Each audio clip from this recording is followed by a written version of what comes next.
يا مساء الورد والفل والياسمين، ازيكم؟ عاملين ايه؟ وحشتوني جدا جدا.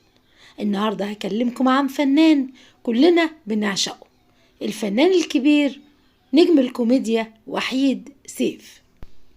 اسمه الحقيقي مصطفى السيد أحمد سيف.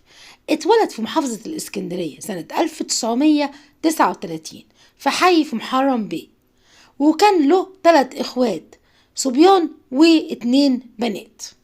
وهو شاب كان بيحب الفن جدا، وقعد يلتحق بفرق كتير، واتعرف على سمير غانم اللي كان عامل فرقة اسمها فرقة غانم. ما كانتش معروفة قوي، لكن لما الفرقة بدأت تنجح شوية وكان هو وجورج سيدهم ووحيد سيف، قال له ما تيجي يا وحيد معانا القاهرة، لكنه رفض. ولما راح سمير غانم مصر هو وجورج سيدهم، قرر انهم يشوفوا التالت، وكان التالت بتاعهم هو الضيف احمد. ومن هنا بدأت فرقة ثلاثي اضواء المسرح اللي نجحت نجاح شديد، ندم عمره وحيد سيف بعد كده ان هو تخلى عن الفرقة، لان الفرقة حققت نجاح ساحق جدا. لكن هو رفض يسيب اسكندرية لأنه كان بيرعى والده ووالدته، هو اللي كان بينفق، وكمان كان بيشتغل في وظيفة حكومية، فخاف على ده كله. لكن وقال يمكن ربنا يحقق لي اللي أنا عايزه بعد كده. وفعلا من حظه الحلو ان تحية كاريوكا جت هي وجوزها فايز حلاوة وحضروا مسرحية هو كان شغال فيها، وكان واخد دور حلو جدا. قالت له هات لي الولد ده يشتغل معانا في فرقتنا، وفعلا ضم التحية كاريوكا وحيد سيف ليها في فرقتها، ونجح نجاح جميل جدا معاها. ولما طلبت منه انه هي للقاهرة، خاف ان هو يتردد ووافق على طول، لانه فوت فرصة ثلاثي اضواء المسرح وكان ندمان جدا. فحس ان ربنا بيعوض صبره خير، وفعلا كان مع تحية كاريوكا وعمل احلى مسرحيات معاهم. وكان أول مسرحية عملها مع تحية كاريوكا كانت مسرحية روبيكي، واشتهر فيها ببعض الإفيهات، واتاخد باله الناس منه وقالوا ده نجم كوميديا جديد هيظهر ويبقى كوميديان خطير. وكمان عمل مسرحيات مع سمير خفاجة، ولما شافوا سمير خفاجة وشافوا ان هو نجم كوميديان خطير، عمل معاه عقد احتكار. ولأن سمير خفاجة عرف بموهبته، اشتهر معاه جدا في أعمال مسرحية كتير، واتعرض عليه أعمال سينمائية كتير، وكان من أهمهم دوره في خلي بالك من زوزو. طبعا محدش يقدر ينسى الأدوار الجميلة البسيطة، كانت روحه حلوة في كل حاجة بيعملها. وليلة القبض على بكيسة وزغلول، فاكرين الفيلم ده؟ أنا عن نفسي دوره أما بشوفه بس في الفيلم ما ببطلش ضحك. وعمل مسلسلات جميلة جدا زي المال والبنون ورحلة أبو العلا البشري، وكمان مسرحيات كان من أهمها شارع محمد علي. ده يعتبر آخر مسرحية عملها في حياته.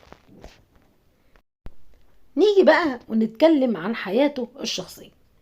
اتجوز الفنان الكبير وحيد سيف مرتين.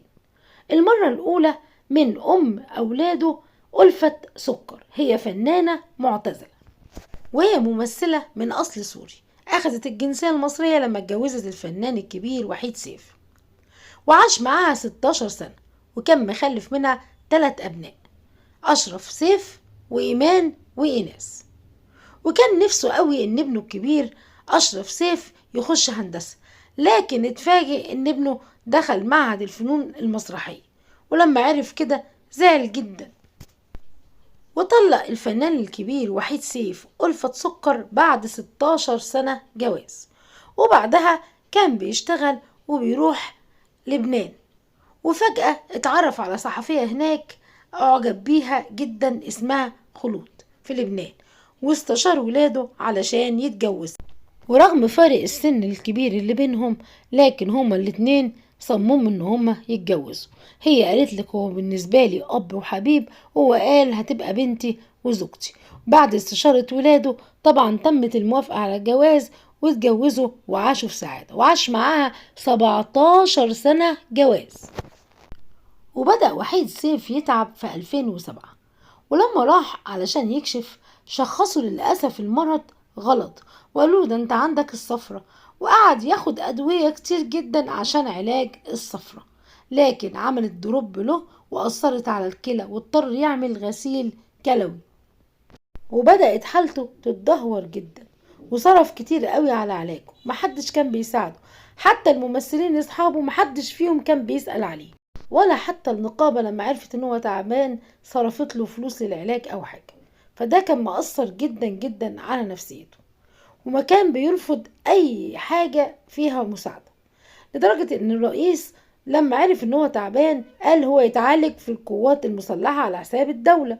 ولما حالته النفسية اتدهورت جدا بسبب عدم سؤال زملائه أو أي حد عليه، قررت زوجته إنها تاخده كل شوية بالعربية بتاعتها وتروح تمشيه شوية على الكورنيش. بتقولك هي اللي كانت بتساعده كمان في دخول الحمام، لأنه كان قعيد ما كانش بيعرف في أواخر أيامه إن هو يمشي، وكانت عشان حالته النفسية تبقى كويسة كانت بتاخده تمشيه شوية بالعربية، تركبه جنبها وتخليه يشوف الدنيا عشان نفسيته تتحسن. ولما أزمت الدنيا معاها جدا اضطرت انها تبيع السيارة بتاعتها عشان تكمل نفقة علاجه. ولان هو كان انسان حساس جدا كان بيرفض اي مساعدة من حد، فعشان ما تحرجوش وما تتعبوش كانت هي بتحاول تنفق من فلوس العربية، الى ان توفاه الله في 2013. وكتب لمراته كل ما تبقى مما يملكه، وهما عبارة عن شقتين، يعني ده كان كل ورثه لأن فلوسه كلها اتصرفت على علاجه. وفي إحدى البرامج ظهرت بنت من بناته وقال المذيع ليها هو انت زعلتي لما والدك ادى كل ثروته لمراته التانية؟ قالت له لا أبدا، هي اللي قعدت معاه وهي اللي خدمته وكانوا متسامحين جدا. رحم الله فناننا الكبير وحيد سيف وأسكنه فسيح جناته. لو وصلتوا معايا لنهاية الفيديو ما تنسونيش في لايك واشتراك بالقناة، وبشكركم جدا لمتابعتكم.